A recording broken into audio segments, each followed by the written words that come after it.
ಕನ್ನಡ ಭಾಷೆಯ ಪ್ರಸಿದ್ಧ ಲೇಖಕರು ಮತ್ತು ಕೃತಿಗಳು. ಲೇಖಕರು ಮತ್ತು ಕೃತಿಗಳು ನೋಡೋಣ.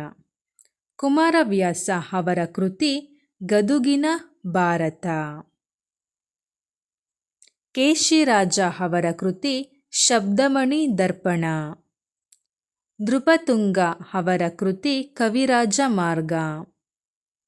ನಾಗಚಂದ್ರ ಅವರ ಕೃತಿ ಪಂಪ ರಾಮಾಯಣ.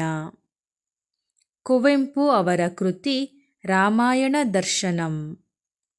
ಪಂಪ ಅವರ ಕೃತಿ ಆದಿಪುರಾಣ. ಎಸ್ ಎಲ್ ಭೈರಪ್ಪ ಅವರ ಕೃತಿ ವಂಶವೃಕ್ಷ. ಡಾಕ್ಟರ್ ಶಿವರಾಮ್ ಕಾರಂತ್ ಅವರ ಕೃತಿ ಮೂಕಜ್ಜಿಯ ಕನಸುಗಳು. ಡಿ ವಿ ಜಿ ಅವರ ಕೃತಿ ಮಂಕುತಿಮ್ಮನ ಕಗ್ಗ. ದ ರಾ ಬೇಂದ್ರೆ ಅವರ ಕೃತಿ ನಾಕುತಂತಿ. ಮುದ್ದಣ್ಣ ಅವರ ಕೃತಿ ಶ್ರೀರಾಮ ಪಟ್ಟಾಭಿಷೇಕ. ವಿ ಕೃ ಗೋಕಾಕ್ ಅವರ ಕೃತಿ ದ್ಯಾವ ಪೃಥ್ವಿ.